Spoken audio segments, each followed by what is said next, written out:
Our government is the one that everyone in the world is waiting for to step forward as the superpower, as the hog at the table, if you will. We're the ones that have to lead. Well, guess what? They're not going to lead unless the American people push them to lead.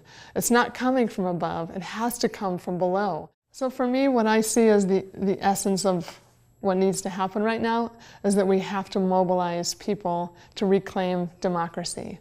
And the problem is that a lot of people are actually pretty despairing, pretty cynical about the idea of really acting meaningfully on climate given the government structure that we have.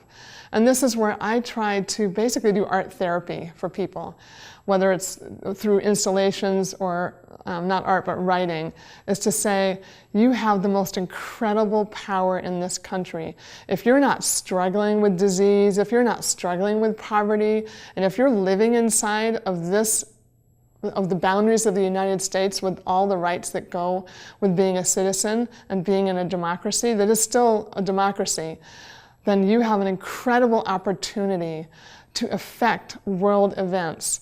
And the way that you can do that is by forcing this government, forcing every leader from the bottom up to take action to basically save the planet for our kids.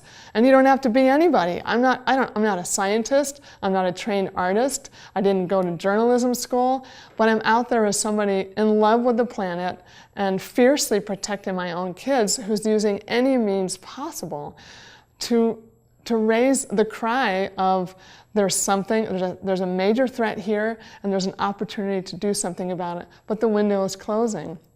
So the problem is that closing window part, and that's where despair can come in. But the key thing we need to tell people is the window is still open. That's what scientists are saying. That's the narrative that we have to get out. So I'm trying to get it out through making videos, through doing songs, through writing commentaries, through doing interviews with people, through doing interactive art in public, any way I can to put that message out into the world.